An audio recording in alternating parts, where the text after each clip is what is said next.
So it's Jesse is the only one, Well, right? I expect her to join us, but we'll get going at 5 either way, since we do have a quorum.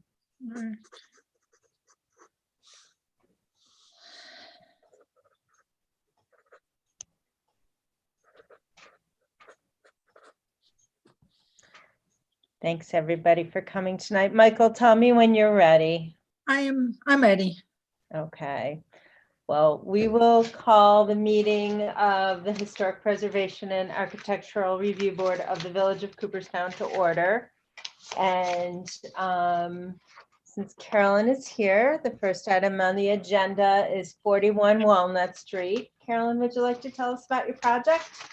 Sure.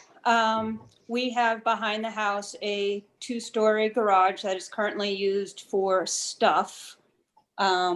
And we intend to renovate it, just insulate it, and fix it up a little bit so that we have sort of some additional family recreational space. Put a TV in there, a pool table, something like that. So it's not living.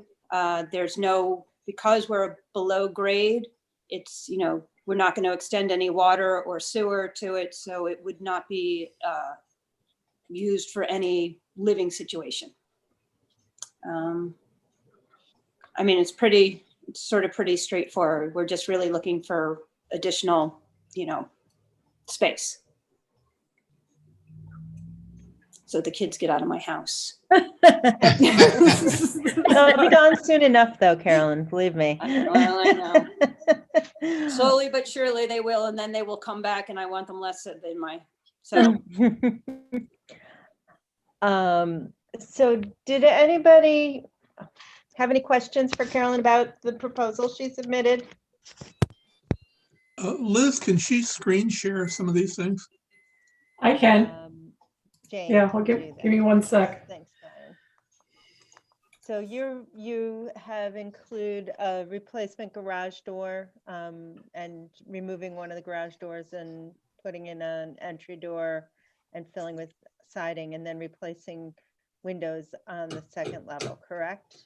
All the windows would get replaced. So the windows on the bottom floor they were never designed to open. They are just sort of nailed in panels.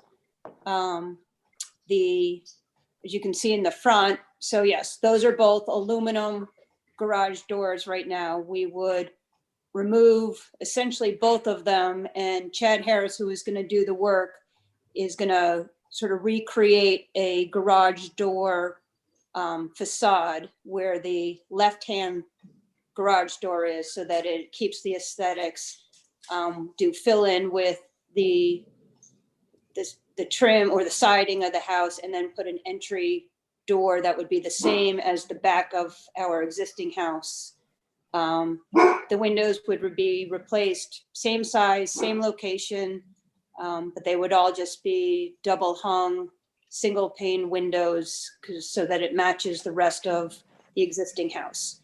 As I said in my little write-up, that large window in the front is a full old hayloft, so it swings in, and there's no way to replace it in any form or fashion that would allow for safety. Even with the one I just sent you?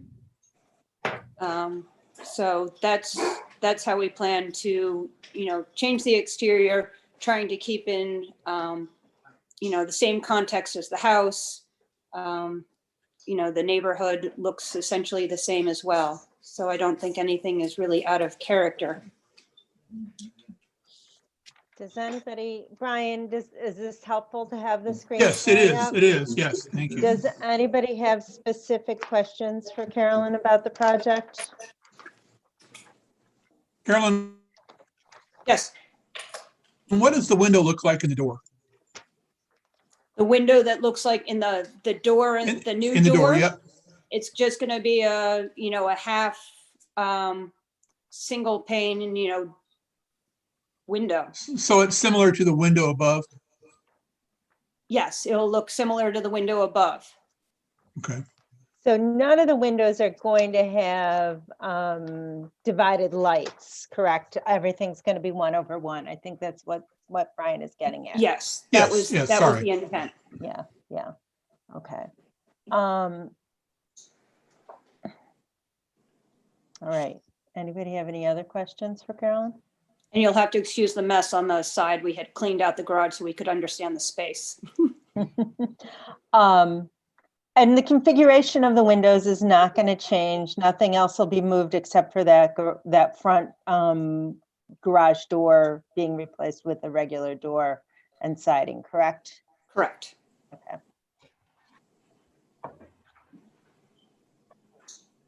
Dave, do you have any questions? No, I don't. Pat, do you? No, not really. Mark, do you? No questions. Roger, are you set? No questions. Okay, and Brian, you're good? I think it looks good, yeah. Okay. Does anybody want to make a motion? Yeah, I will. Whereas the Historic Preservation Architects Review Board has made the following facts concerning the proposed application at 41 Walnut Street. Public hearing was not necessary. The requirements of SICR have been met. The structure, I don't know if it's listed or not, but anyway, it is certainly the house is in the historic Glimmerglass district. Therefore, section 300-26, the following findings, principles of compatibility 2B and C, 3A, B, and C. And 5. 5, should we put 5 in there? Are you going to insulate it? Yes, I guess you are. Put 5 in there as well. Sounds good. Okay.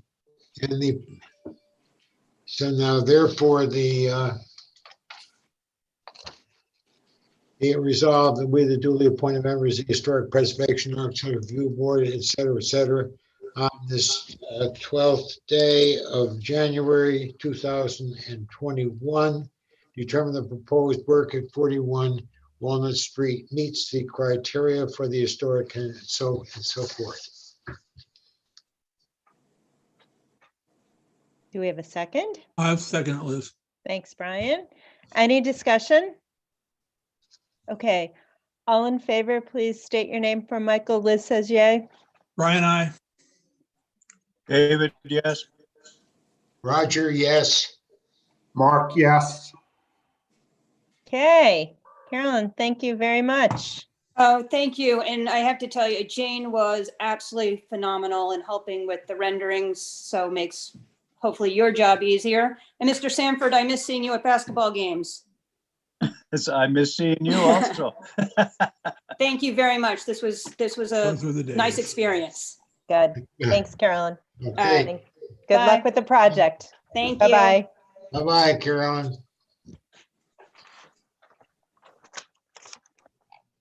Okay, Jane, do we have our friends from 52 Chestnut Street?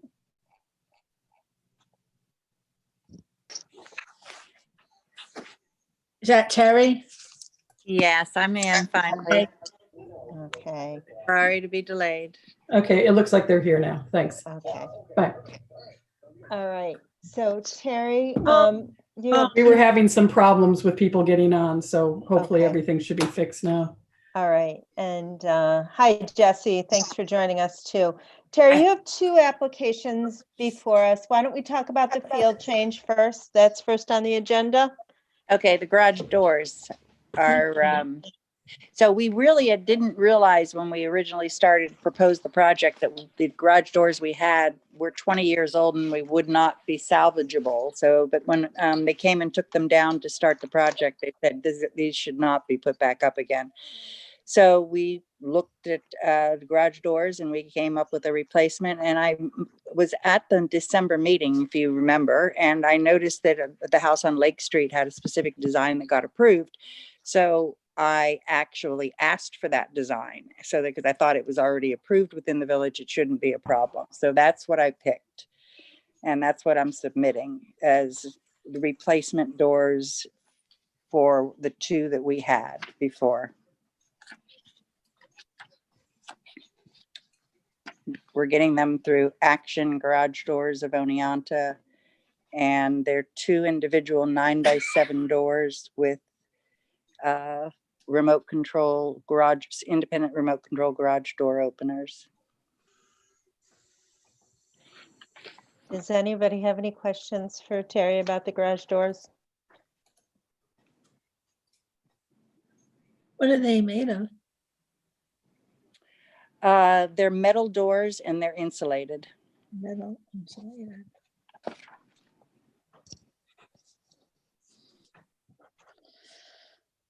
So Michael, the ones being proposed are Clopay Gallery Series doors, Can you spell that?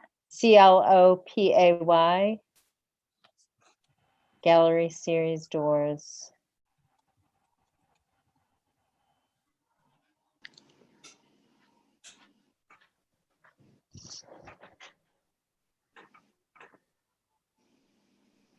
And the size is to match the existing. Yes, it is. And the previous garage doors weren't insulated. These are, and we're having the interior of both of the bays, garage door sides, all of the garage inside is going to be insulated and have heating available to be piped into it. Okay. And then the roof covering, tell us about that you're proposing. So the entranceway to the garage door on the left and to the apartment entrance on the right are both set back to the rear of the building, not in the front where people can identify them as entry doors. And they also had no covering over them. So we wanted to put in the 18-inch wide by 24-inch or long. So it's only extending out from the building by 18 inches. A little overhang that matches the home, the design of the what's on the original house. And I don't know whether you've seen what they're doing. They did to the roof line, but they've matched the roof line of the garage structure to match the roof line of the main house. So this just continues that duplication of the architectural features of the main house on the back building. Does anybody have any questions for Terry about either of these items in the proposed field change?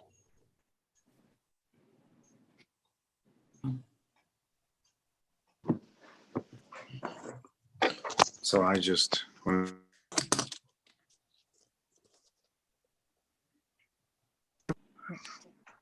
Would anybody like to make a motion regarding the field change if there are no questions? Sure, it's Mark. I'll make a motion that we approve the field change for 52 Chestnut on replacing garage doors and adding a small roof structure over the entry. Okay. Anybody like to second that? I'll second it, Liz. Okay, thank you, Brian. And any discussion? Okay, Liz votes yay. David, Mark, yes. Brian, I. Roger, yes. Okay, thank you. Now, Terry, talk to us about the proposal, the separate application you submitted for window replacement. Okay, so the same side of the house as what the photograph that you just saw. The first three windows from the street going backwards. Jane, may we see those, please? those first three windows appear to be original 1840 windows. So Thank you. my goal was to try to salvage them. The first and second one on that picture are two of the windows. There's a third one closer to the front of the house. So that's the front one is window number one. Then the next one, the next two are on both sides of that entry door. So window number one is closest to the street. Window number two is to the right of the entry door, and window number three is on the left of the entry door. It's exactly like window number two. They're 9/9s. None of the rest of the house, none of it has 9/9s. So I think the front of the house are two, I think what, 2/2 or 1/1, something like that. And then we have some 6/6s on the addition in the back, but these appear to be the only remaining original windows. And they have this lovely bubble glass, and I wanted to try to keep them, and I paid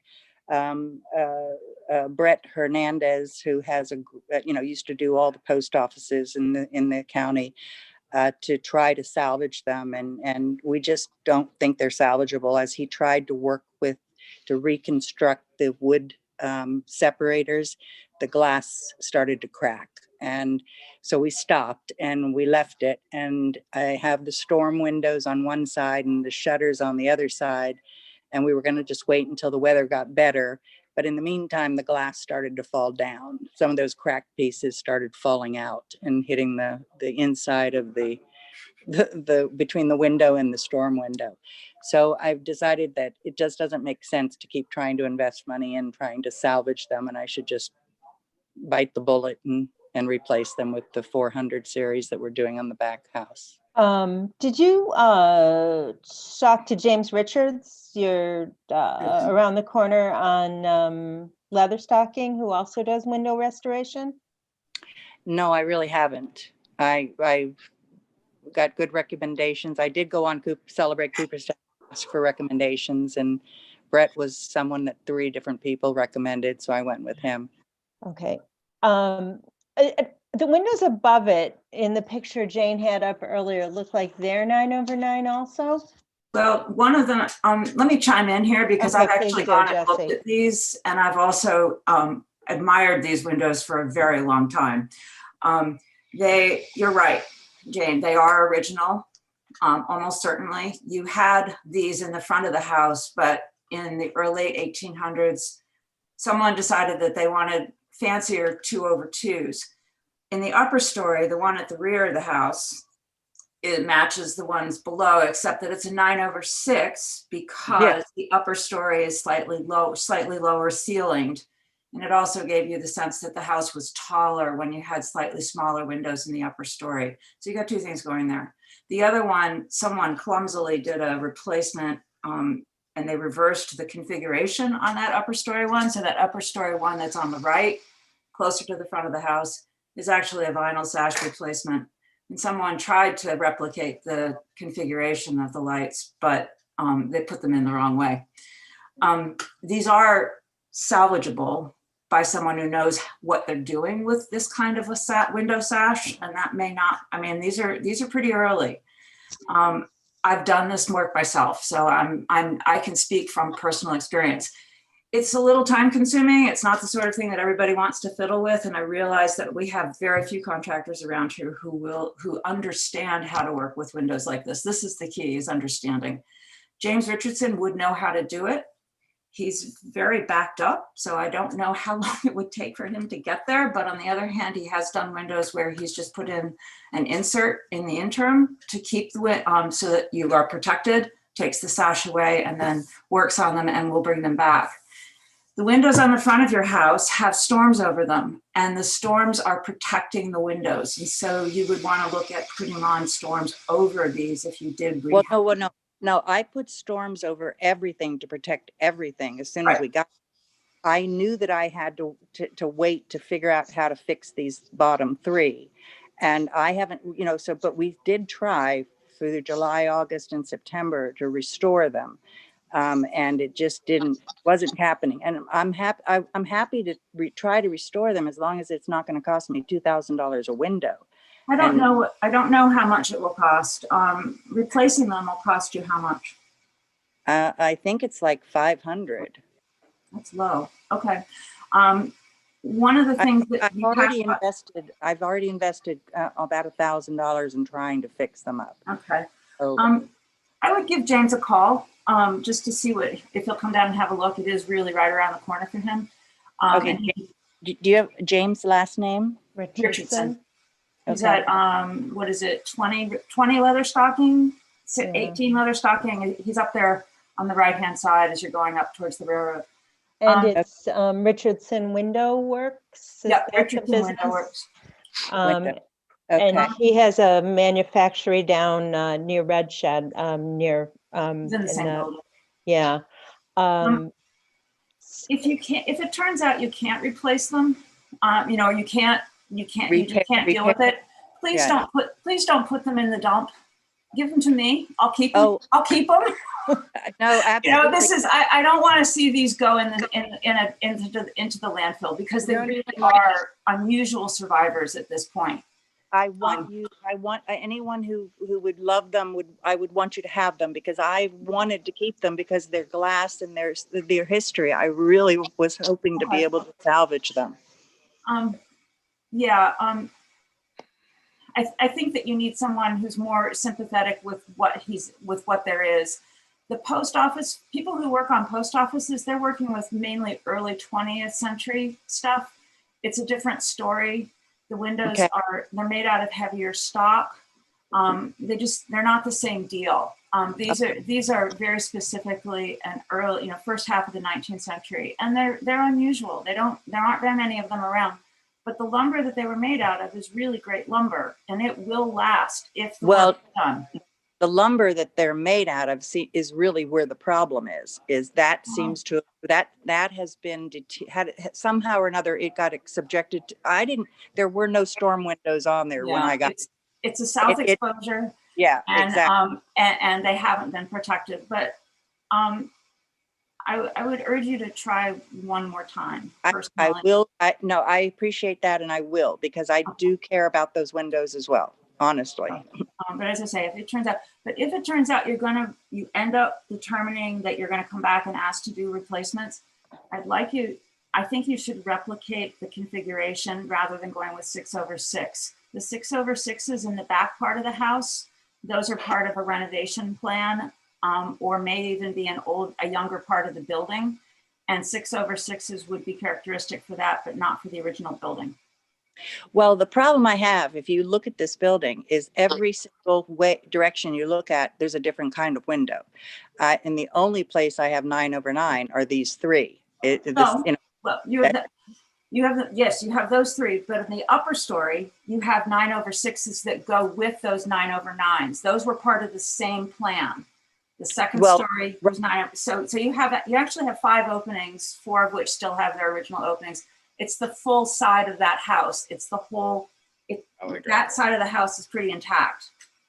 Well, except for that one vinyl one that they put upside down. Yeah, right. So really, we're just talking about the one window in the upstairs bedroom that's not functional, that it's smaller. Yeah. But it's part of the same scheme. And it's great that for a house that age, there are so many original windows intact on that side of the house. Beautiful. It really is something that really adds to the character. It's very visible because it's that open driveway side. Right. And it would be I'm glad you appreciate the character of those windows, and it would really be a very something you can do for your house, especially that early front section, to try to maintain those windows. Well, honestly, at some point I'm going to be coming back to you and wanting to look at what I got to do with the front windows. The downstairs living room parlor windows they're not functional. They don't operate. And I think they're 2/2. And I don't think they are original to the building. You're right.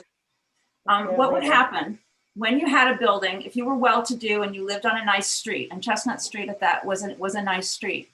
If you had the money in the late 1800s you very likely replaced your front windows, those multi-light sash, you would replace them with 2/2s, or if it was a little bit later, you would replace them with 1/1s, because those were fancier.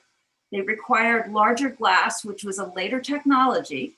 Those little tiny lights were pushing to the very edge of glass technology at the time when those lights were made. You couldn't make glass big enough to have a window light this big. So you had little ones. And so what happens is people pull the sash in the front of the house, and they put, if they were building a new kitchen in the back, they would put those 6/9s or those 12/12s. They take them and they put in the back of the house, because back of the house, nobody saw it. It's like, it's putting your best foot forward. So that's why those 2/2s are in the front of the house. It's because people were the owner was fancying up the front of the house, bringing it up to date in the 1880s, maybe as late as 1910. I'm not sure, but it's in that range. So that's why you have those 2/2s in the front. But the side, they decided that they didn't need to put their best foot forward on the side, so they left those where they were. The other place that they put them was in barns. When they took those old windows out of the front, they put them in hen houses in the early 1900s. The whole front wall can be 12/12s that were made in the early 1800s, because they were considered old fashioned, and they were yanked and put someplace that wasn't best foot, front foot forward or public face of the house. So that's why you have the 2/2s, and they look pretty good. I'm going to guess that people have painted them shut and maybe nailed them shut, and that's also reversible. They're pretty nice sash. They are painted shut, and all of their little interior pieces are missing. The little knobs that you would put into the side to lock them in place. You can get those. Okay. And can that's still get something those. that James can look at too, when you have him, you I'll might have him look at over. a phased kind of approach to that. Yeah. Okay. But if you I'll- were, I think, I speak, I know I've spoken to at least one other person on the board about this. I would really encourage you to try to restore those as opposed to replace them. So the application will remain open.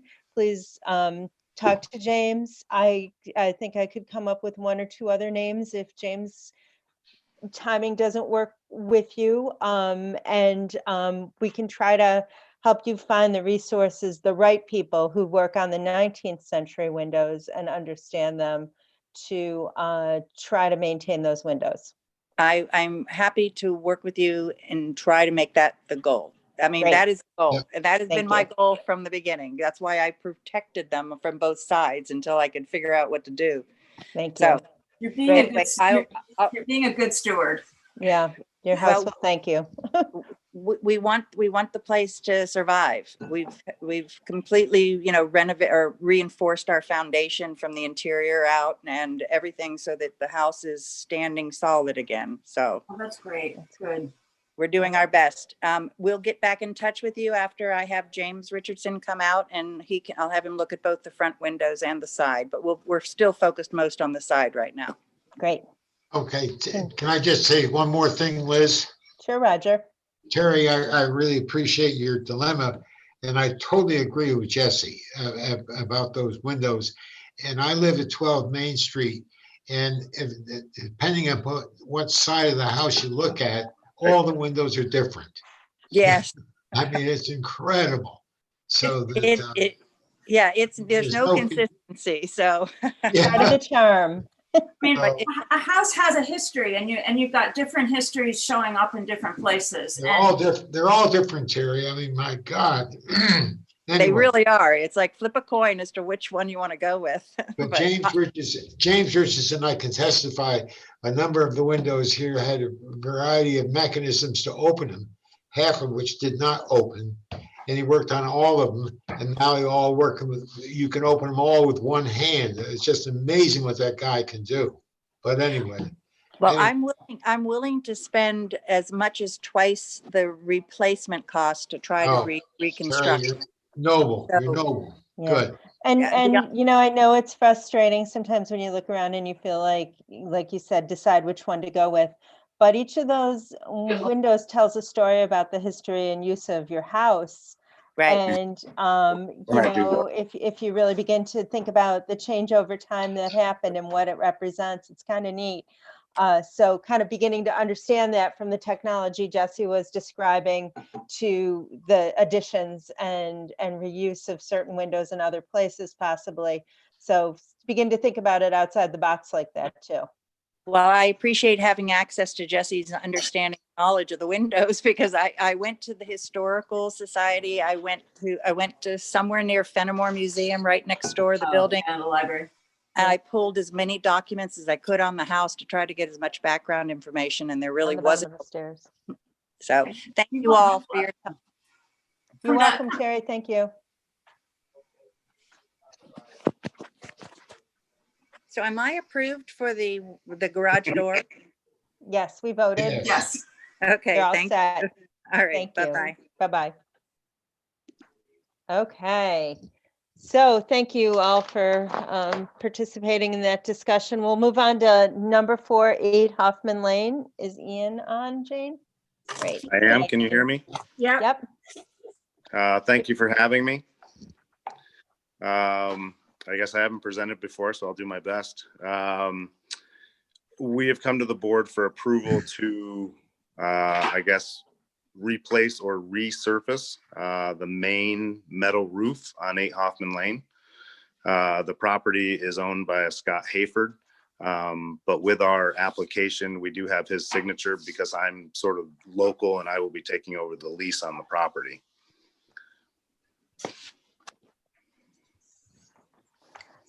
Ian, when you say replace or resurface, are you considering rehabilitating the existing surface, priming and painting it? Is that an option? In talking to McCoy Construction, McManus, Mr. Hayford himself, and those that have looked at the building, that roof's been on an extremely long time, has a lot of holes and a lot of divots, and really both those upper skylights are leaking. It's one of those where I guess even Russ and Cindy had some troubles over the years. I guess we've sort of deemed it sort of past its point. The plan with McCoy Construction was to fold down the raised seams and put the same exact red imperial rib design that's over the addition to the left over that roof. In talking to, I guess, the woman behind there with Visions, she's had a lot of, I guess, issues as far as runoff and the paint just coming down onto their property and so on. Are you removing the skylights when you replace the roof? Yes, ma'am. Those, like I said, those 2 smaller skylights, they really don't do a lot for the interior as far as lighting. And honestly, they both leak. So we're going to have to redo the sheetrock on the interior.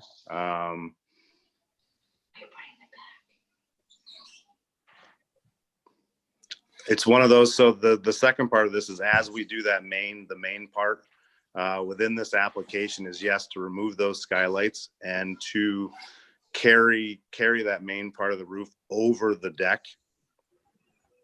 Again, the metal will match. Thank you. Do you have the pitch you need to do that? Yeah. So we've worked with McManus. So I have John McManus and Mike McCoy working together on this. They've discussed the pitch. For the most part, when that deck was, I guess, previously approved by the historical board, it can carry the load, and basically, as far as the columns that will support that deck will come straight up from the columns on the lower section.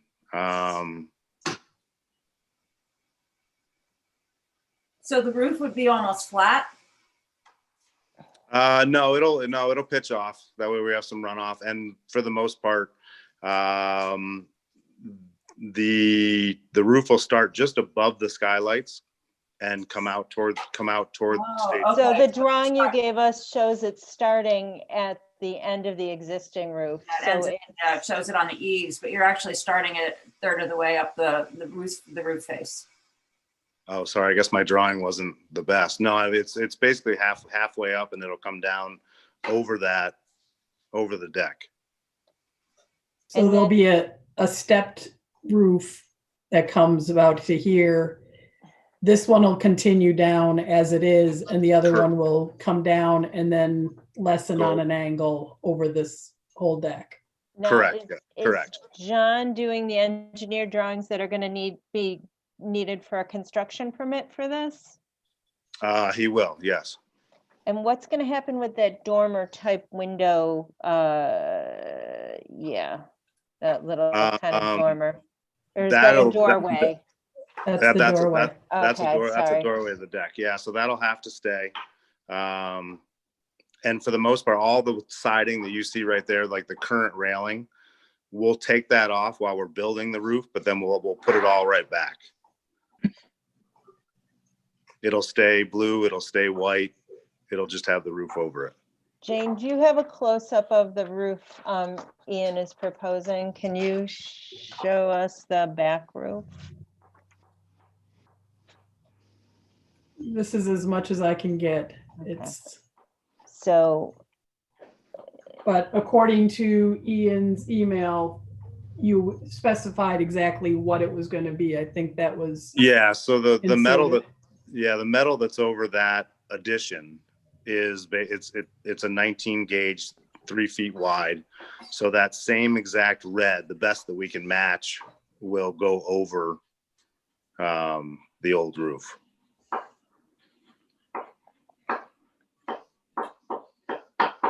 I mean, the tricky thing I'm struggling with, Ian, is the roof on the main section is a pretty historic kind of material.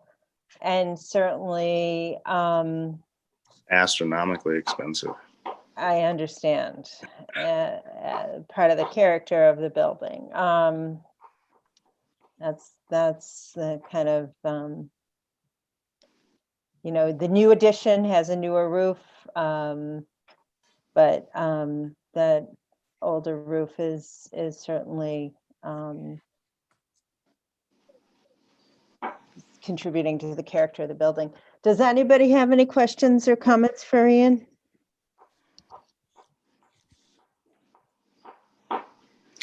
Some of the background too, as far as putting the roof over the deck. Right now, there's substantial water that comes off that main roof, and for the most part, all 4 of those French doors are rotted out. So we've got to put money into the side of that building. We're trying to really help the drainage on that building. To me, a gutter would help a lot. True that, yeah. And the gutter is a pretty simple fix for that problem. Those barn metal roofs, I'm not sure if that's a true standing seam roof or whether that's a barn metal, the galvanized sheathing. I think it's the latter, and they do eventually wear out. That's kind of unavoidable. And you may have reached the logical life and, end of life for that roof. I'm a little bit troubled by the idea of changing its profile so much to go over the upper level of the open deck. I think it's going to make it look kind of like, I think it's going to be a carbuncle, kind of a, just not in keeping with the building and the but on the other hand, I understand why you want to cover it from a cash flow standpoint. Is your estimate through McCoy or is it a roofing company? Have you sought an estimate from someplace like Hall that does a variety of roofs like this on a regular basis? We started off with Ed Leslie with this project and hit some issues with that. I found Mike late, and what I liked about Mike's work was he had done commercial roofing before and knew how to work around the vent systems that come out of the kitchen. He seemed very knowledgeable on how to flash them, how to seal them, and the fact that Mike and I are about a mile apart on County Route 33 made it a good relationship. Do you have pictures of the other side where those vents are by any chance? I don't think they're present in this presentation, no. No, and I don't have them on. They're, The yeah, I mean, application, what right? they must be back toward the bistro days, if not before that. So the kitchen's on that kind of northeast corner. Uh, And does yes. the venting actually go up through the roof? It does, yes.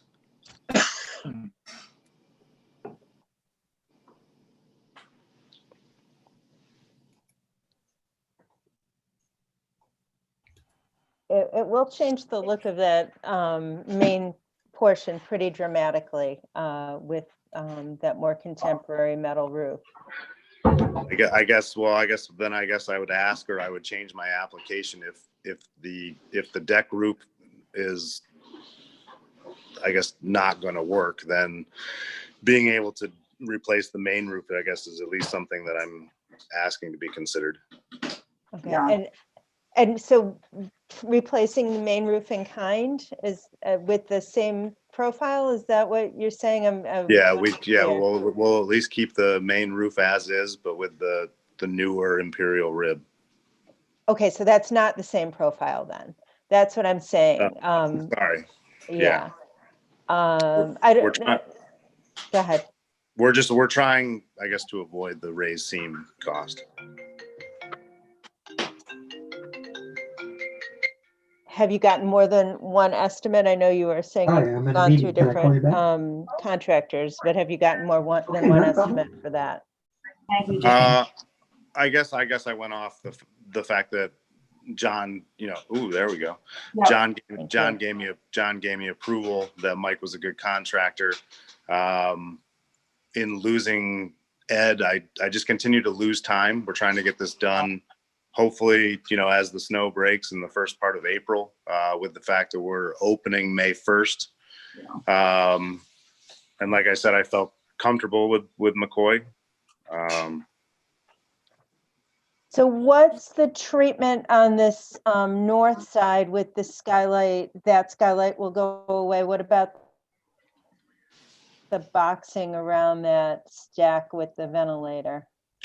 That's a really good question. What's even under there? I'm assuming it's the kit that covers things. I don't have a true answer on that, or how long that's been there, or whether it gets replicated with with the roof replacement. I know the roof's been cut a couple times. I do know that at some point they lowered air conditioning units down into the attic space in there. I think there's a puncture up in the center somewhere where they lowered them down in. I think you could see it on the other side. I see your point. I mean, I see why you want to have a new roof. This roof clearly has a lot of things that are troublesome, and you really don't want to end up with a soaking wet building, which is kind of where you're headed. So I mean, as I say, I have not gone down and looked at this one to see if it's a true standing seam metal roof, or if it's or if it's one of the panel, a later sort of turn of the century panel barn roof. But I'm inclined to say the profile is important, the material is important. The standing seam is definitely more expensive than going with with the kind of metal roof that everybody's doing today. I'm kind of looking at that ridge line and thinking the ridge line suggests that it is truly a standing seam metal roof. But even so, it's in rough shape. And I'm not sure that you're going to get a whole lot more life out of it if you scraped it down and painted it. As Liz yeah, especially with all the get to achieve a genuine roof, a truly protective roof going that route. you might still be repairing on a regular basis. Getting rid of the skylights wouldn't be bad. They don't belong there really, and they're not giving you anything you want, and they're just, they're holes in a place you don't want. Yeah, they're troublesome in the addition as well. So I completely understand that. Yeah, I'm more bothered by the change in profile over the deck. But I completely understand why you want that roof replaced. It's my understanding that the whole thing would change, the roof materials would change on the main roof and the deck roof. Jesse, when you're saying you're bothered by the change in profile over the deck. Yeah, adding that roof that goes over the deck. In general. Yeah, I agree with that, Liz. Yeah. I would advocate a good gutter system instead to keep, reduce the water problem that you have with those doors and so on, rather than extending that roof over the deck and changing that roof profile. But I understand why that roof, if I owned it, I'd want to replace that roof. Yeah, and if, I would still like to see that original profile replicated, but I think the combination of the roof over the deck and changing the roof materials would just be overwhelming for this structure, to be quite honest with you. So it sounds like from what Jesse and Brian have said, a compromise of changing the roof materials on the main roof is acceptable if the roof over the deck is not added, and if, for example, a gutter is added to redirect the water off that roof. Right. Does anybody else have any comments or questions for Ann?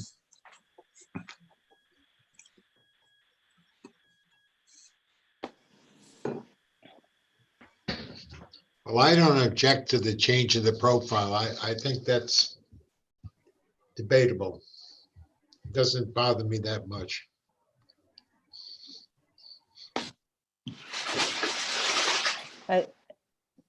The profile of the roof, okay. Yeah. Dave or Pat or Mark? No, I agree with Roger. And I realize it's a commercial building, so, they're trying to make money. Yeah, and I think it's reasonable to cover a deck. So it doesn't bother me that much at all.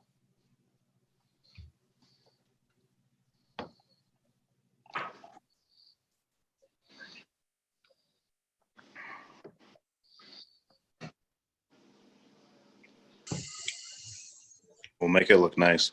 I promise.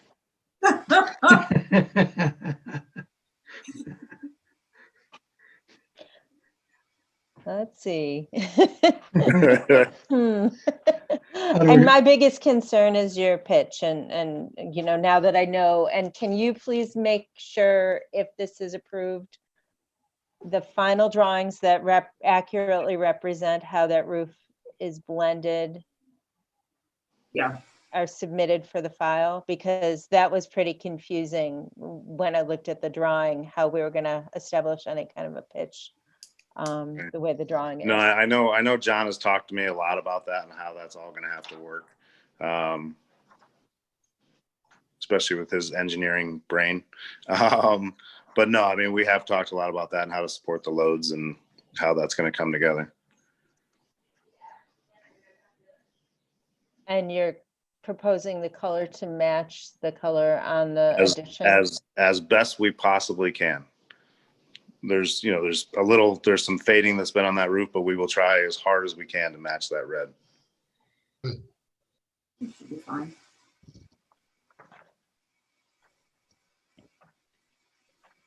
Liz, you want a motion? If you'd like to make a motion, Dave, go ahead.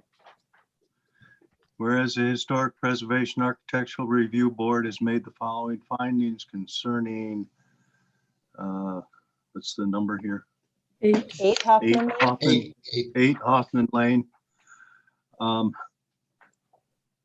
A public hearing was not required. The property is listed.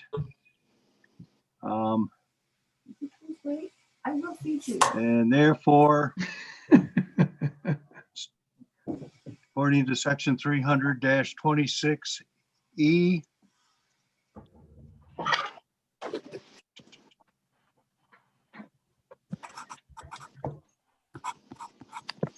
two A,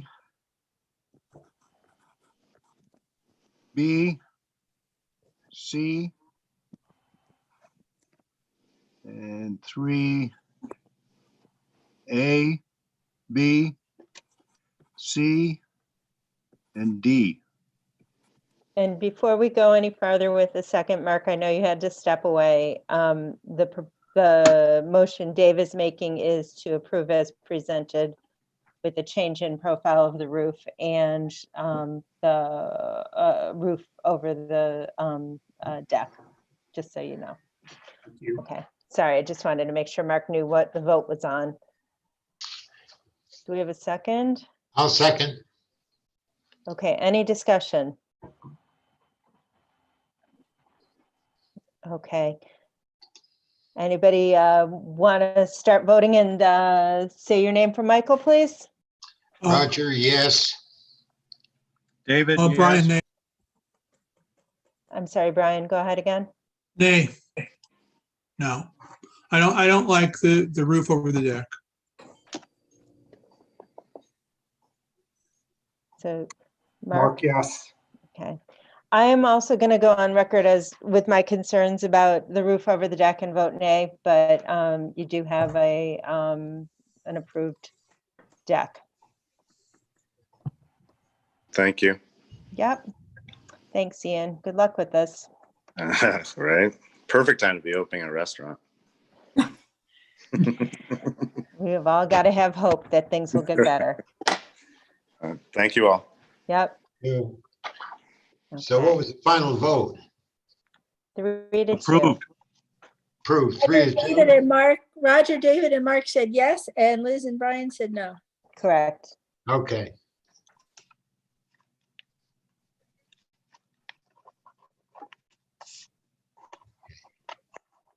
Okay, Jane, are we ready for our next applicant? Yes, they're in the bottom of the screen. Great. Hi there. How are you? We're going from 8 Hoffman Lane to 8 Lake Street. Is it You're Trevor? muted right now. There you go. Okay. Evening. Hi. Hi. Would you like to tell us about the project and introduce yourselves from Michael so she can make notes about who is speaking? Sure, this is Bert Wingate. We're doing some reno work in Lake Street. We're doing a bathroom over as well as upgrading the master bedroom. Now, if you look at those photos, and I'm sure you got in front of them, this is all in the back part of the house. One of the windows that we're concerned with, because it is a bedroom, is a secondary means of egress in order to get out of the bedroom.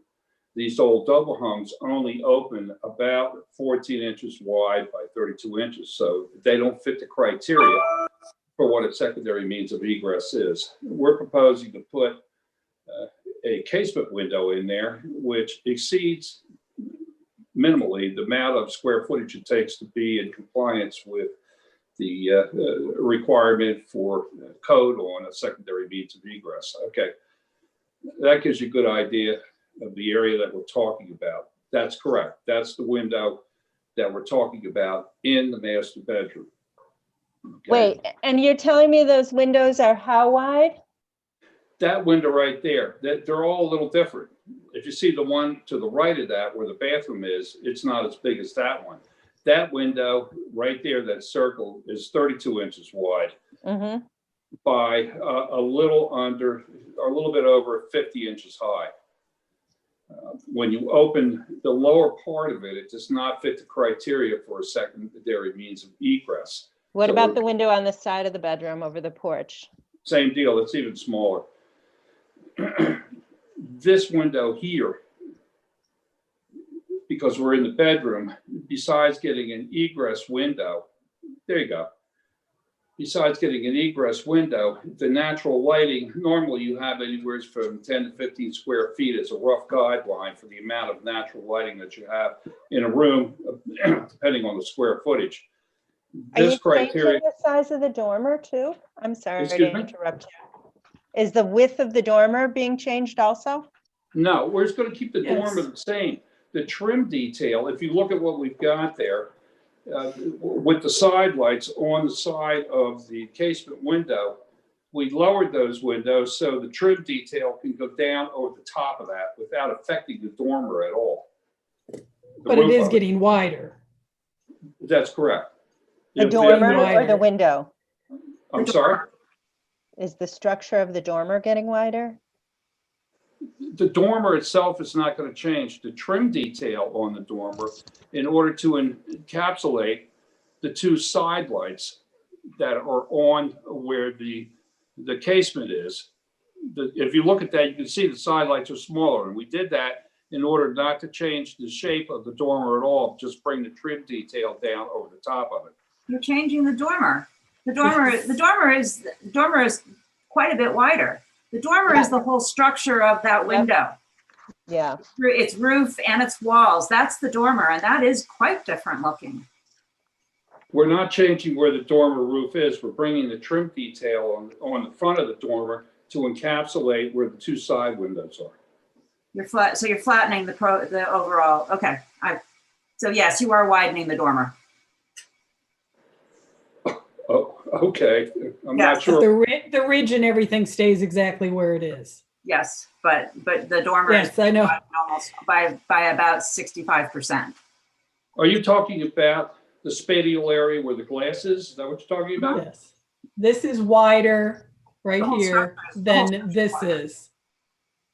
To the All right, left of then it. the answer is yes. I was talking about the roof itself. If you're looking at the dormer and you're talking about the spatial area of the glass, then you're correct. That's going to be different because the glass is 70 inches and that's only 32. 70 encompasses both the side, the fixed side units, as well as the casement that opens up for egress. So you're right in that respect. Will a casement actually allow for egress though? Because a casement doesn't open wide enough to get out of, does it? No, 5.7 is what you need, minimal, okay, for egress in a bedroom. This encompasses with the casement 7.95. And you can't get 5.7 in lifting the overhanging windows? The lower, the double hung sash. Yeah. Sorry. Thank you, Jesse. Long day. You can't get 5.7 with these double hung units. The ones that are existing there, the lower unit will only lift up approximately 14 inches by 32 wide. Okay, so you're never going to get where you need to go with it. That's the proposal in order to meet the criteria of that and try to upgrade some of the natural lighting that goes into the room. As you can see, this is the back of the house. I'm sorry, go ahead. Being in the back of the house, right, it really doesn't encroach on anything at all. The one house, which is the one-story brick, I'm sure you're aware of that, over by Council Rocks, about 200 feet away. If you're facing the house like we are now, the one on the right, and I took a shot of that glass, it looks like they're probably early 50s single glaze picture window with a double hung on either side. Right, but that's an early 50s house. That's correct. That's correct. It's not a mid 19th century house. So That's correct also. You're right twice with there's that. not a comparison there really. Well, comparison is that that's on the back side of the house. When you look and you can see the picture there. When you look from inside her house at 8 Lake Street, there's nothing behind it. So it's not impinging on anybody else's place at all. I'm sorry, can you explain that? I wasn't sure what you were saying there. Sure. If you're standing inside the house and you're looking out that window, if you were right there, that picture shows there's a shed. And then the next place down is about 200 feet away is where the brick one-story is going toward Council. That's correct, going toward Council Rock. If you're on the other side, what you saw, that's where the 50 style windows are. That extends a little bit past sideways where this is. So the area that there you go. that is a shot from her bedroom window out, showing you that there's nothing really behind the house whatsoever at all. Actually, in terms of the way the State Historic Preservation Office would define it, the lake is a public right-of-way, so it is visible from a public right-of-way. So when we're dealing with the historic preservation guidelines, considering the view of the house from the lake, it would be considered a public view. So there is something behind it that is of significance. I just wanted to point that out and clarify that. Sure. So Also, go ahead, a Jeff. nice example of what it is. I mean, and it matches the windows on the back of the house, except for the one to the right of it, to the west, is actually replaced, partially replaced. But the other ones, it matches and it has that little peak in it. I mean, they're really nice examples of what they are. Yeah, there are really, and my concern is when we start kind of talking about this window specifically, we are also then thinking about the dormers on the other dormers that may also become issues with the argument you're making. And that concerns me on the kind of slippery slope of losing a lot more original fabric as we move forward. When you're talking about dormers, which ones are you talking about? We're only talking about a single one Let here. me just- We're Yeah, not really trying to change any other dormers at all. yeah, but can I make a statement? Sure, Liz? please do. Yes, Yeah. please, Roger. I think one of the characteristics of this house are the windows in the dormers. And they are unique to this house as far as I can see. I mean, I don't think there's anything else in the village that even approaches these windows. Now, therefore, I think it's clearly would be we need to preserve this because this is a characteristic of this house. Now, whether or not it admits as much light as you'd like, or whether it gives you enough egress as the law now states you need to have, is almost irrelevant. The point is that this is an architectural treasure that I think is not to be destroyed. And I think that it can be, if there's any question about preserving it, I would bend over backwards to do that. And I think that all of the windows in the dormers are pretty much unique. So I think that the idea of taking out that window, taking out those panes and putting in a new, casement window would be an abortion of justice. I would really oppose this. I would do everything possible to restore that window and leave it alone. How would you handle the safety factor since it's not big enough to get out? Well, that's a problem. But on the other hand, that's okay. I mean, that's the way the house was built, and hopefully you won't have to come. You won't have to deal with getting out of that window. Isn't that a the zoning question? That's really a code question. Is that something that our codes officer can tell us a little bit about? Does this window is this a required change? Anytime you change a window, now. No, I'm asking the codes officer. I know, Oh, I'm and sorry. I need to ask Don't- the Don't code change- enforcement don't- officer for the county. So if you want to give me 1 second, I can go outside and ask him. Please. There are a lot of people in this community within this historic district who live in homes with windows based on the lack of egress you are describing that also do not provide that egress, but are maintaining those windows because they're part of the historic fabric of the home. That's And right. Correct. It becomes a code issue when the change is requested. But if there is not a change requested, it is not a code issue, in my understanding. We're going to get it from the county codes enforcement officer's opinion in a minute. But I have some serious concerns about the change in this window. And if the argument is going to be made that this window has to change for egress, then I can look at the other dormers in the second story and foresee a future argument for egress as well. And we have lost all of the very significant windows on that second story then. And that concerns me. Well, we appreciate your stating that. We're only talking about the back part of the house. We have no intentions of changing anything except upgrading the existing windows in the future. Right now, our primary concern initially was the safety of the second floor. We would encourage you to restore all the windows instead of talking about changing them. And that would be, and I don't know if you've heard us speaking with the previous homeowner about the same type of thing. The first thing we ask people to do before approaching us about replacement is to explore restoration. So Jane, I don't know if you have feedback on that code Yes. question? Yes. You are not required to enlarge a window in an existing bedroom. You're allowed to leave an existing window or replace it with the same size window. The county or the New York State would not force you to increase the size of it.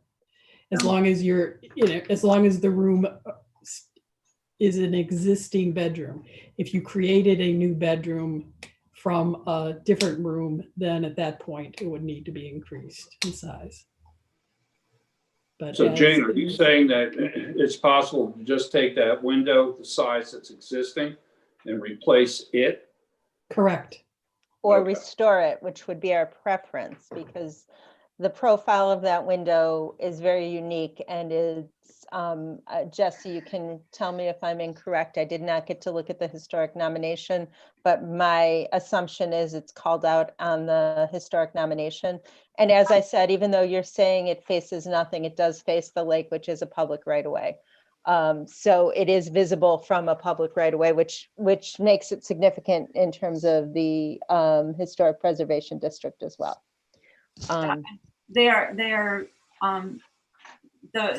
Those little double hungs with the peach tops they're particularly characteristic of mansards. You also see them sometimes in the attic of buildings. There's one on Elm Street that's got a very similar. It's not a dormer, but it has that same shape. And they are disappearing because, I mean, well, the one to the right that I think is a bathroom that the McDougalls might have done. They're nice windows and they're easily restored. And I'm going to guess that most people could get out that window if they really needed to, quite honestly. So. Yeah. You want to come by and see what you can do about that? Well, I've been in there and I think it's doable. I'm familiar with the house, so. Let me ask you this. Suppose we reapply for a casement that's in the parameters of that window. Would you entertain that? No. We would still ask that you restore the existing first and look into that. We want double hung windows to remain in this house. It's the appropriate window for this house. Yeah, I want you to maintain the profile of that window, period. The configuration is part of it, the light configuration. So, if I had it my way, you'd deal with the one in the west opening as well and make it look like the other one. But I'm not going there.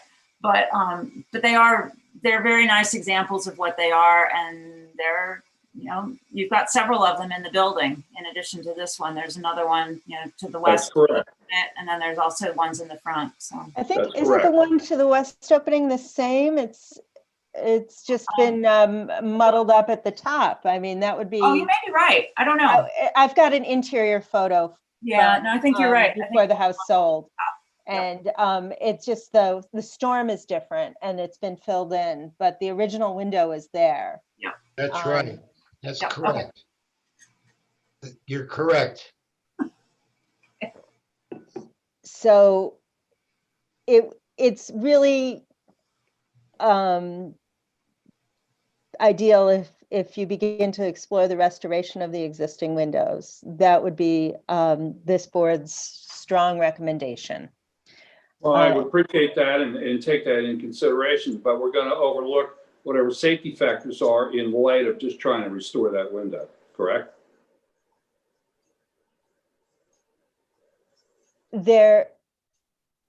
It's a significant feature of a historic house in the village, and their modern egress standards and historic buildings don't always align.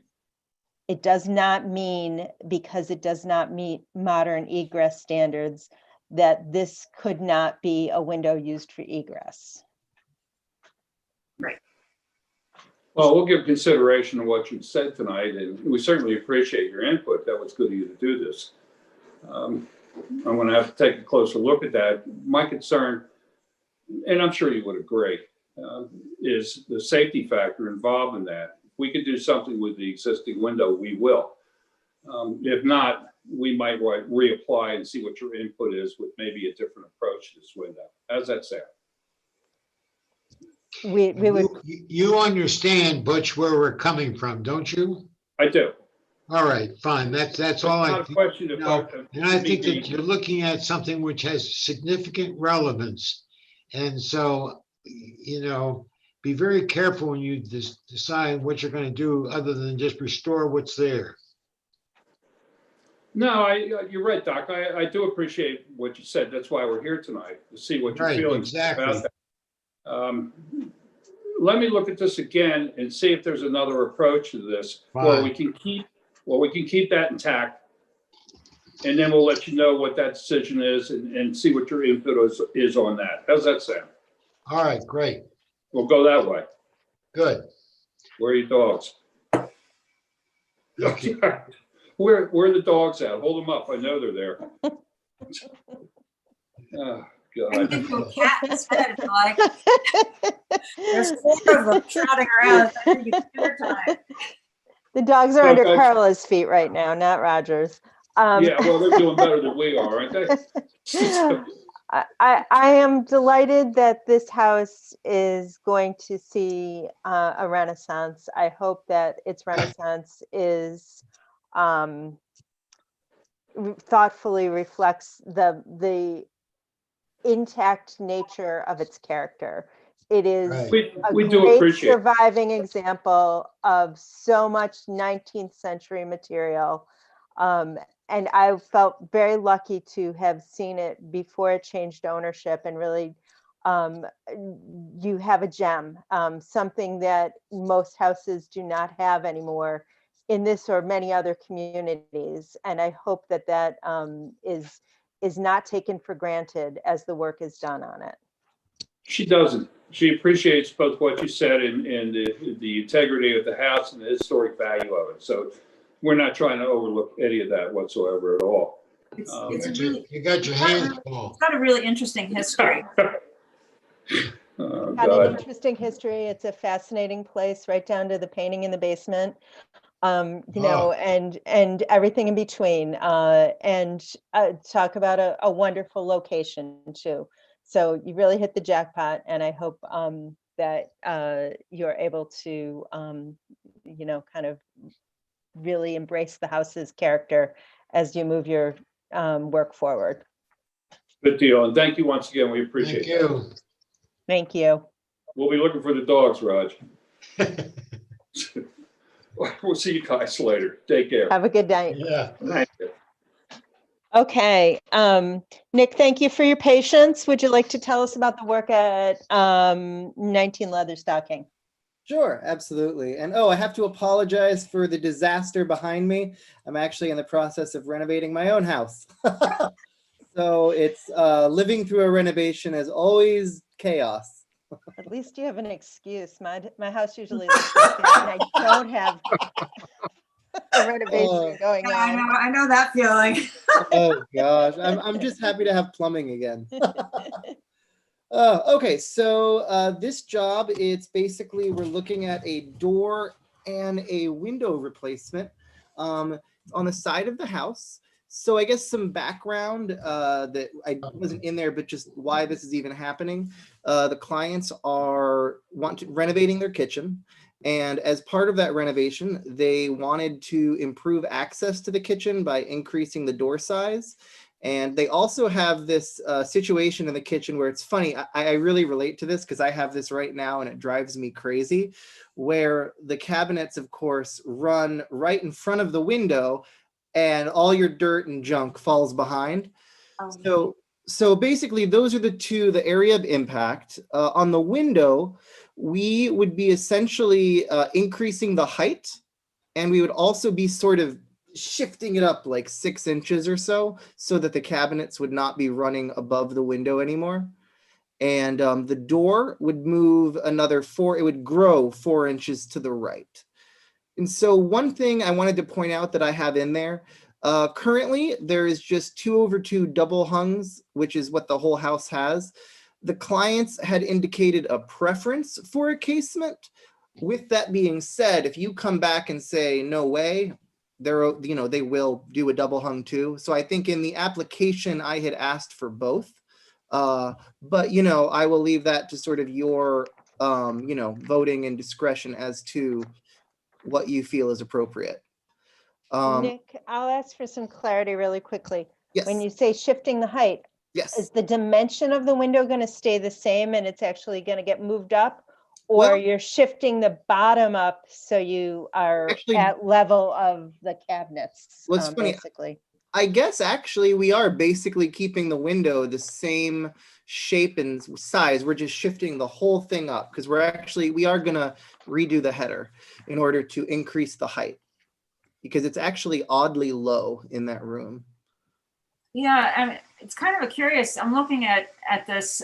I've been in this kitchen, but not in a very long time. 2005, I think. Yep. Maybe 2006. Anyway, I can see that the window head and the door head are the same height. Yes. Which is a little unusual, especially in light of the window next door on the right-hand side. It's actually towards the front funny, of the house, right? which is quite a lot higher. It's almost a foot higher. No, it's 8 inches higher probably. Yep. And looking at the upstairs windows, I kind of wonder if this was remodeled maybe in the late 1800s, and that this is there's already something that's changed and different about this. Although I think the doors, looking at the larger thing, I think the doors are similar. They've got the same height. But I think that the window that you're talking about was actually lowered. I bet it was the same height as the one that's towards the front of the house between the two doors to start with. Yeah, I wouldn't be surprised because when you're in that room, I mean, they've got very tall ceilings and it's like awkwardly low compared to the ceiling height. Yeah, there's something funny about that. I mean, the window is pretty old. It kind of goes with everything else. It almost looks like it should have been a second-story window that got reused in the first story. Mm-hmm. I'm trying. Let me see. We can count shingles. 1, 2, 3 and a bit. 1, 2, 3. No, actually, it's smaller than the ones that are in the upper story, but it's a small window. There's something already has happened to that. It happened about 100 years ago, 120 years ago, but there's already something different.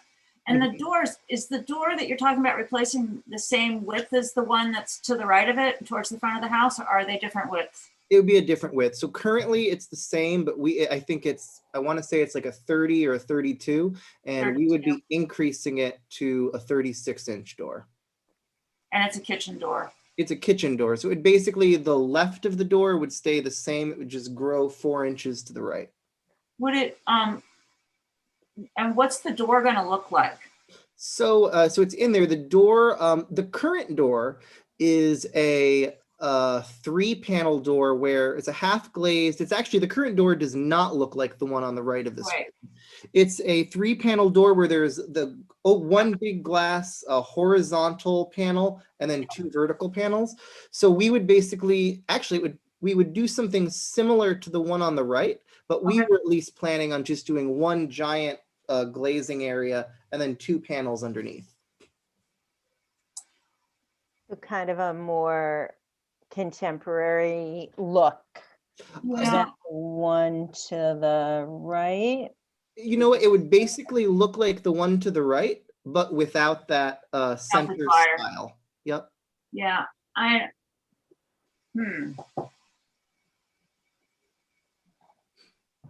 be inclined to suggest that you might want to look at having the divider, so it's a 4-panel door with 2 glazed upper panels, so it has its character Balance. has a similarity, it balances. But I think the width, for a kitchen door, given what appliances are doing, I completely understand why you'd like a 36-inch wide door. Mhm. You know, there's a lot of good reasons for that. And Yeah. is that just to improve accessibility? So is that in general, is there another window to the right, or excuse me, to the left of that window that's being replaced? I don't know if I have a picture of it. There is, but it's not actually a historic window. I think it's like a slider, something probably from the 40s. Yeah, there's some funny stuff going on in the back of this house. Yeah. So one thing I'll say is, so the door, because we have this big porch, we are going to do a true wood door, and we're going to have Jim Scherer build it. So in terms of, we do have the flexibility to sort of make it whatever we need it to be. So, I think that it's, oh gosh, the perils of working at home. I definitely think we could basically just replicate the door on the right. At one point, I think I had suggested to the homeowners, we could just do a single grill like you had mentioned. We could also do a cross like the window, almost like a 2/2 above the door. I guess, do you guys have a personal preference with, as far as, if it's gonna basically be the door on the right with that big glazing opening, do you have a personal preference as to whether you'd want it to look identical to that door on the right, or maybe it's a cross, or just one big open? Here's one more question. Will there continue to be a storm door in that opening? That's a good question. We are not planning on one currently. I'm not sure if the homeowners do want one. I suppose they'd have to come back, but at this time, I'm not including a storm door in the application. Liz, I'd prefer that it mirror the door on the right. I think it makes a lot of sense. And given the fact that between now and the February meeting, I doubt a lot of this work is going to get done, if that's a safe assumption, Nick. Sure. I think if you can talk to the homeowners, it really isn't our place to design, but it makes a lot of sense that there be some continuity on that back porch. And if your craftsperson or your staff can work with the homeowners and do a mock-up of something that you can propose to us as agreeable to the homeowners, and that would be very helpful. I know the approval for the change in dimension, we can vote on that tonight. We can vote on the window. But if you can come back with specifics on the door with a field change, that would be great. But really thinking about the unity of that back porch makes a lot of sense.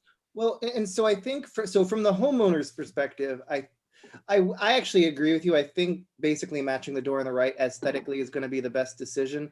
From their perspective, I think they're going to respond and say, because it's a somewhat dark kitchen, they'll probably, that's I think why they wanted more light. With all that being said, would it be possible to vote on the door as if it were to match the door on the right, just to get that some approval in place? Because I may just come back to them and say, look, they approved this. If you really want to push back and try for this other thing, we can come back, but I have a feeling, honestly, that they'll just, if we say, we would prefer to go the one on the right, I think they'll probably be okay with that. Yeah, so we could approve a door that matches the one on the right, and if they have an issue, you could come back for a field change. Yep, exactly. We can Right. approve it Well, as per that and then. I'm not sure you're gonna lose that much. I think you're widening the door. Yep. You're going to pick up, and even with the style, you're still gonna have actually more glazed area, letting light into the kitchen. Yep. If the style, because you're getting 4 more inches, but the style isn't 4 inches wide. So Yep. in the end, you're getting, you know, you've got a net gain of light coming through And that. and through kind that. of a net gain of light from what you have now, because it Right. looks like the current door is only about a third glazed, and that would be more like a half. Yep. True. And you're losing the storm door, which also gives you more light, since that's a divided light storm door. And then- Um, Oh, I was Okay. going to say, as I have it now, I think in the application, so it's going to be painted. I think in the application, I simply put, we're going to match it as it is. In reality, the homeowners may want to paint it a different color. That'll probably also just, they'll have to come back for that. we don't do colors, so Really? Okay. Yeah. That's good to know. Painting is not our issue. Have you never gone down Pioneer Street? And I guess then the only other question is if there is a big preference on the doing a double hung versus a casement. Again, the whole reason the homeowners initially were thinking a casement was to maximize light. But if you say we'd really prefer it to match existing, you know, that'll be well, what. and that was why I asked if the window was moving up completely and is going to remain the same size. In this situation, because it's not the front of the house, it's not visible from the street or a public right away. I personally, and other people may chime in, don't have as much of a concern about it being casement versus double hung. My bigger concern is kind of the continuity and flow along the back of the house with the other openings between the windows and doors. And kind of how, if you're bumping it up that dimension, it's going to float up above other windows. No, it's That's not. why I Jane, wanted No. to know kind of Jane, how pull up that the was going door. to If look you in the pull up- content. Jane, can you pull up the image again? Yep.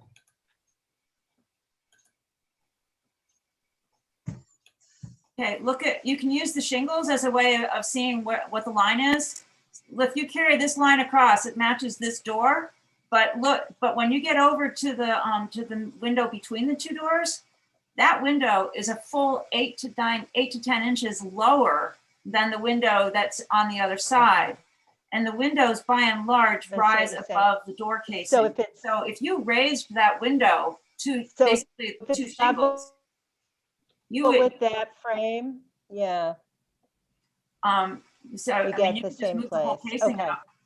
Just, move the whole thing up. And it would actually then align all the way across the whole thing.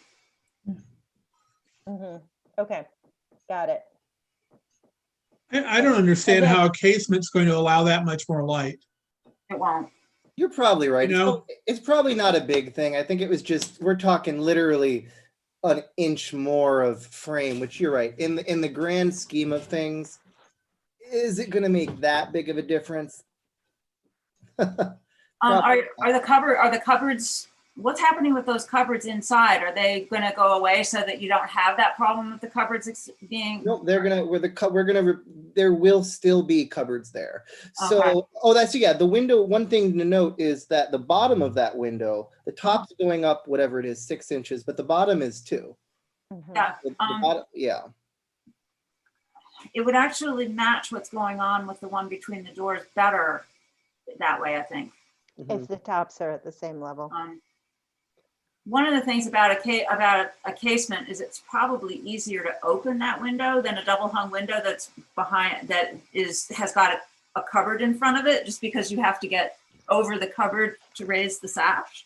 That's true. That may be one of the reasons. I can see an argument for a paired casement that that scrolls out so that you actually could just reach across and open it and shut it, which might be more pleasant. Would it be a paired casement, or would it be one casement that's just with a 4 grid, 2/2 similar kind of thing.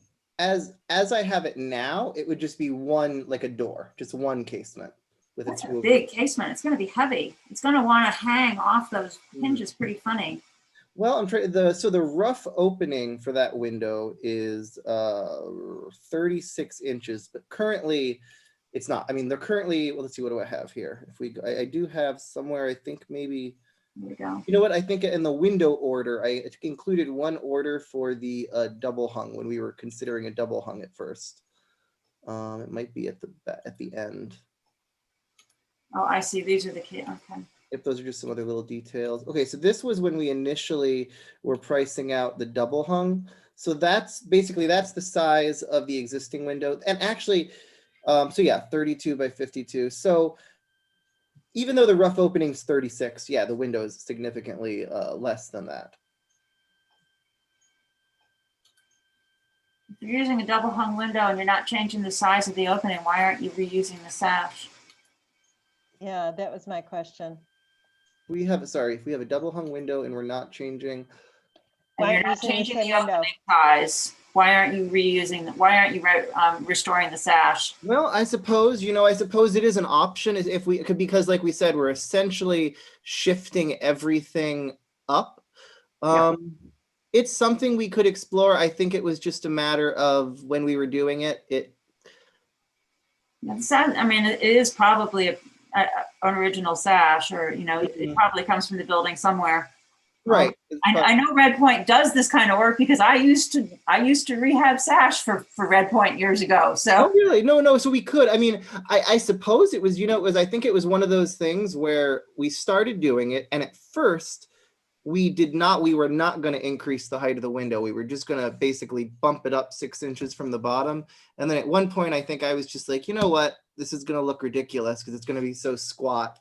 We should really bump it up. And then we did. And I don't know, in my head, I was just thinking a new window because we were at that point revising the window opening. I suppose one other thing is, so like I mentioned, the existing window is a 32-inch wide window. However, in reality, the rough opening is actually 36. So there is the possibility where if we go with a new window, we can go with a just slightly wider window to maximize light. So we weren't necessarily planning that, but that is one possibility, one possible advantage of going with a new window. One of the things about stacking, I mean, windows, I actually did put in a window that doesn't stack, but by and large, with building in this period, the windows should all stack. And the vertical lines should match up rather than being shoved around or being different top to bottom, above and below. Okay, no, that makes sense. And we can. It is the side of a house, but it's still, it's something. It's a question it's just a question to ask. Yeah, no, and we can do that. I think it was normally I 100% agree entirely. I think the only reason we were thinking of sort of considering that was because it was the side of the house and the kitchen was so dark. But no, I agree 100% for a house of this era. That is what is properly done. Yeah, and I think it will look wonky if you don't kind of stick with that rule. So unless there's a major kind of reason to diverge from it, I think it makes sense. No, I don't think so. I mean, I think, again, the homeowners with this, it's sort of, they wanted to feel things out, see what's possible, but also at the end of the day, they're not like, if it, like, they're willing to work with what they need to work with here. So I think that, no, I agree. Keeping it the same width as existing makes a lot of sense. There is the possibility we could explore of reusing the sash. My only concern, I have to just double check that the new window is the exact same height as the original. I believe it is, but if I'm off by an inch or something, that would be my only, I think it would still work though. Just getting that window above the counters, you're going to gain 25% more light. Oh no, 100%, 100%. Yeah, you're No. going to gain all kinds of light that way. So. Yeah. I mean, I guess. Enough. Sorry. Okay, so I guess what I would ask is, could we approve keeping the same width and everything? Could we approve it as is? And I will ask the homeowners about. I want to check the dimensions, and we will try and explore restoring the original and just moving it up as a possibility. But I still do want to ask for approval on the new window. I would say if the new window has the same dimensions as the existing, because again, you're dealing with those windows right above it. And if it's wider, it's gonna look strange. Sticking with the rule Jesse's talking about keeping those vertical lines intact. I'm fine with that. Okay. All right. Does anybody have any other questions for Nick? Any I comments? would say that the casement window is more agreeable to the kitchen function. If you've ever tried to lean across the counter to open the double hung. That was what I was saying before, is that it might be easier to have a casement instead. If you're not going with a double hung, then yeah. How would you control that casement? Control it? What do you mean? How do you open it? Just with a handle or with a crank? It's a crank. Probably. But then the crank, but the crank would be down behind those cabinets. No, it'll be higher. The windows being raised. Oh, okay. Yeah. All right. So as long as we have that vertical kind of symmetry with the windows above it, are folks comfortable with allowing the homeowner to choose between the casement or the double hung? I'm fine with that. Yeah. Okay, is everybody okay with that? And then moving that up so it's level at the top with the window on the porch, so there's some symmetry there.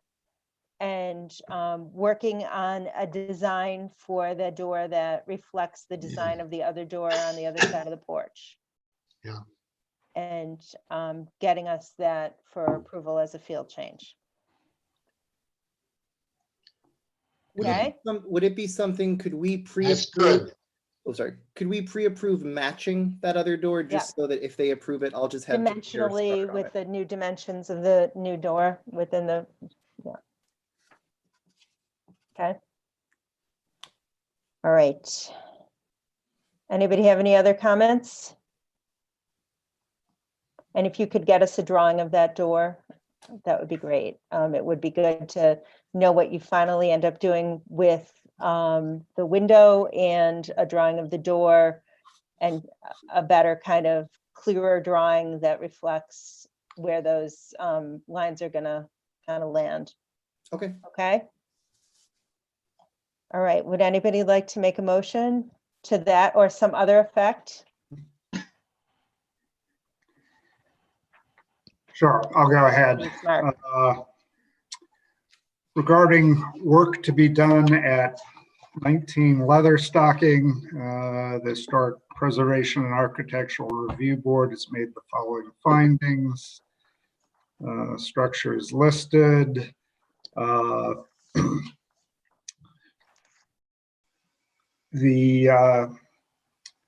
This is for replacement of the door, a larger door designed to match the other door to the porch, same basic design. Replacement of a window to be raised to match the height of the window to the right. Proposed work meets the criteria under section 326E. 2A, 2B, 3A, 3C, and 5. Now therefore it be resolved. Second. Any David. discussion?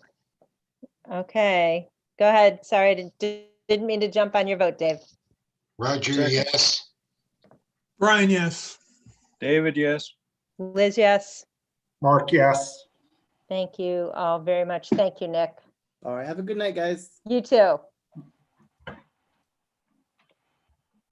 All right, Jane has a few more items she and I discussed having on the agenda, and they deal with resolutions of violations for number 7 and 8, resolutions of violations from 92 Main Street and 14 Elm Street. Before I forget though, Jane, because something popped into my head and I just want to ask this question about another property. We aren't complaining about the work that's being done on Beaver Street with the house that has been the bane of everyone's existence. However, did they ever come to us for the banisters they're using, which are quite bold? They had said that everything that they were replacing was to match existing. Okay. So the only thing I know that probably I didn't have in the original design was on that back porch as far as the stairs coming down to grade. And the front banisters, have we compared? According to them, that's what they had. They actually submitted an application with pictures. And when we started going over it, and they said that they were either, using all the original material or fabricating new to match. Yeah, and They I hesitated to bring it up because it's good to see work getting done. Mhm. But I do think even if they think they're matching existing, I think they're a little exaggerated. So I wondered, if It's hard to get them to kind of commit to anything. I know, It's, I know. if I send her phone calls or talk to them, I hear back weeks later. So it's not like we can And typically I carry on a realize that conversation. we're lucky that work is getting done. So again, it's Right. picking battles versus I just wanted. Yeah. Let's choose our battles. Exactly. And I just wanted to ask the question. I do Good. not want to go in reverse with this. I just wanted to say it out loud.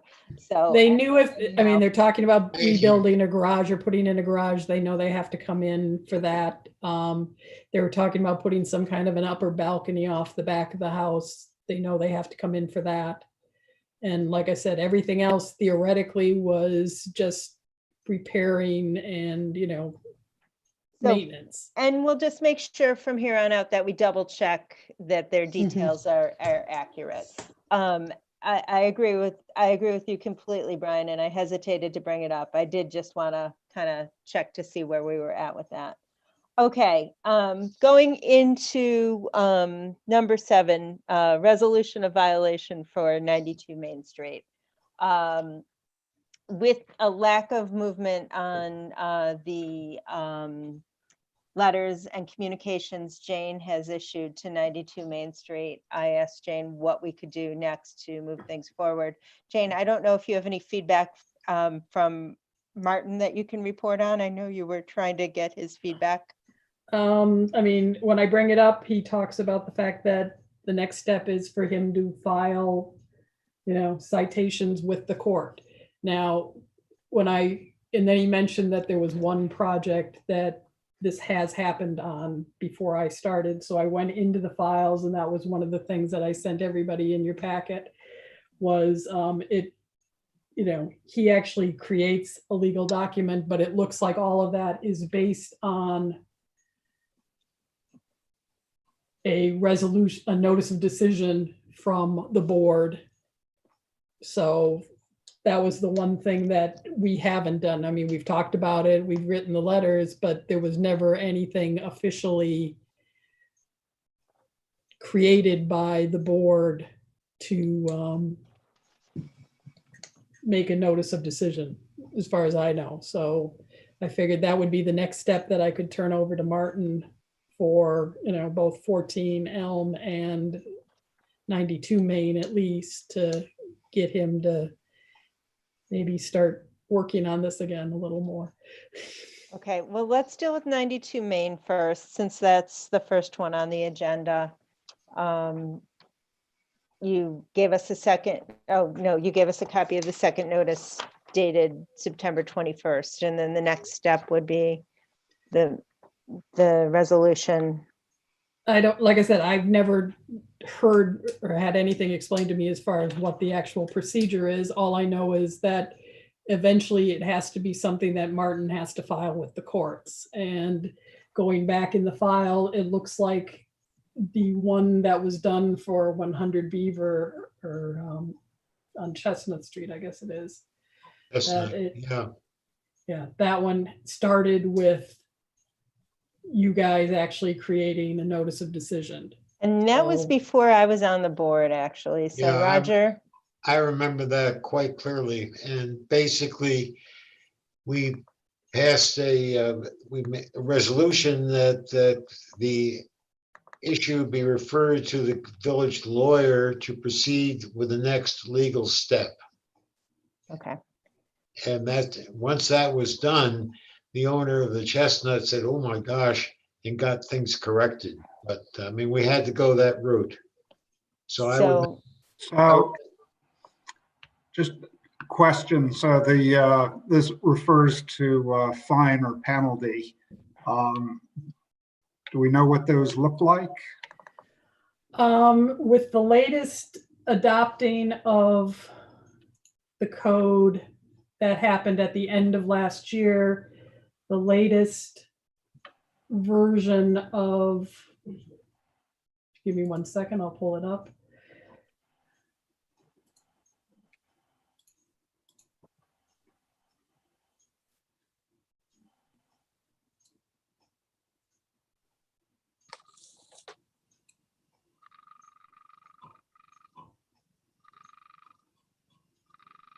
I still think we should go ahead and make the next step, do the next step. Yeah, absolutely. Yeah, You know, I think so too. I think if nothing else to show that there will be fines if work isn't progressing immediately. exactly. You know, I mean, I think we changed our fee schedule or our fine schedule to be based on what is similar or typical for New York State.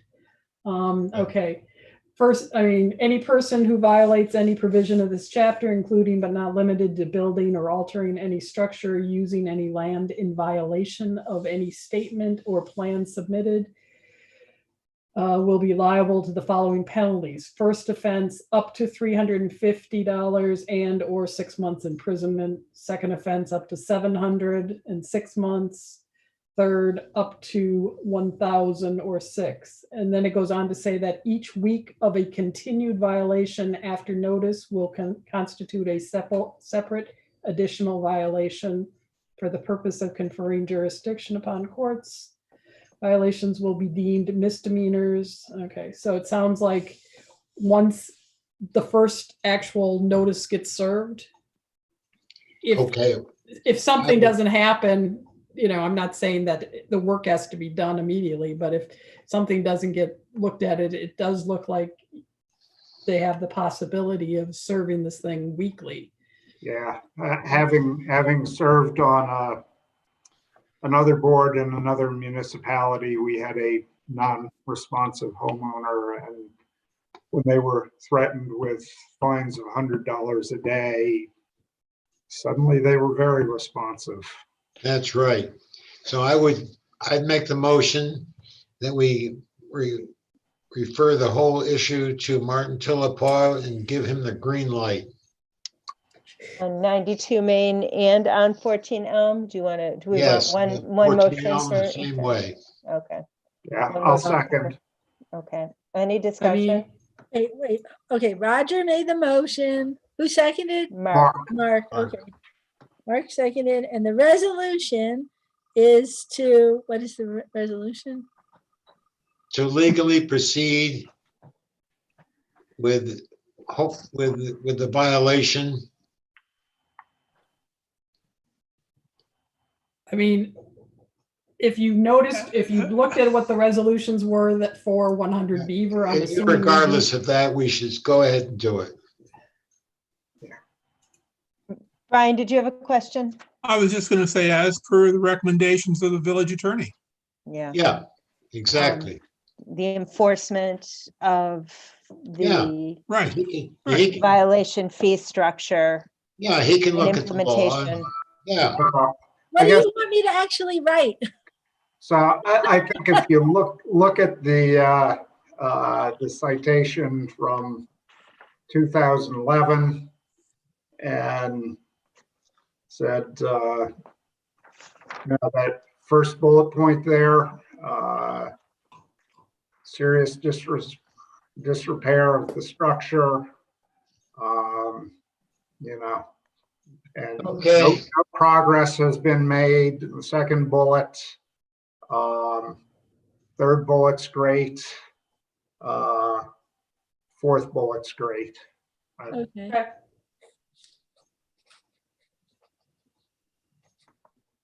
So Okay, basically take the 2011 resolution or just, resolution and modify it to address both 92 Main and 14 Elm Street.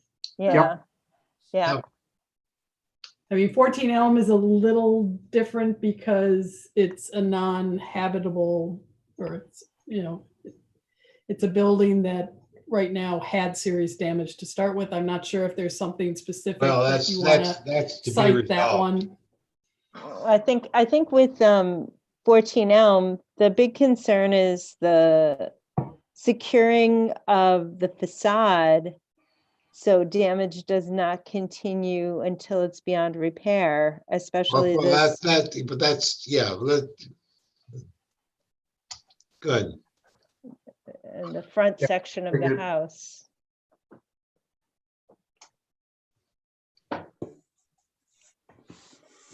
Does that make sense? Yeah. Okay. So,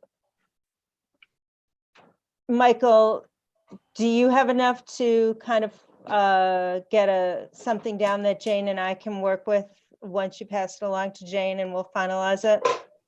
Okay, well, my big question here is on 14 Elm. Do you want what you just said about the facade, sealing up the facade, so that isn't subject to further damage? Is that part of the resolution? For 14 Elm, I would like it to articulate specifically that the front section of the house, specifically the street facing section, but the front section of the house needs to be secured to prevent further damage. So it does not deteriorate beyond repair. Is that fair enough for everybody? I think it's specific. Yep.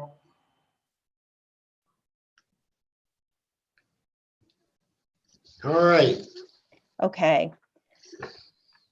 All we have to do once Michael tells us she's comfortable to move forward is approve the minutes of the last meeting. Thank you all. Liz, Oh, Liz, right. Yes, I Brian. wasn't here. Liz, I wasn't here for the last meeting, so I'm going to sign off. Thank you, Brian. Okay. Can we vote before you sign off? Sure. Yeah. Like, okay. Roger, Okay. yes. Brian, yes. David, yes. Mark, yes. I think Roger made the resolution. Does anybody want to be the person who seconded that resolution? Yeah, Mark did. Yeah. Okay, Mark made it, Roger seconded it. Now, Roger made it, Mark Mark seconded. That's seconded what I thought. Okay, right. And Liz, yes, also, Michael. So thank you all. Brian, thank you for hanging in there. Yep. And we'll vote on the minutes and let everybody else go. See y'all.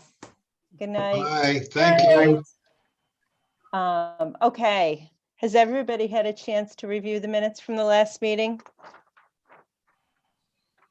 Yep, I move we approve the minutes as written. Thanks, Mark. Do we have a second? David, second. Thanks, David. Liz, yay. Mark, David, yeah. yes. Pat, yes. Thank you. Awesome. Thank you all very much for hanging in there tonight. I really appreciate it. See you next time. Good job, folks. See you next week, next month. Well, next month. You Late. can't do this every week. No.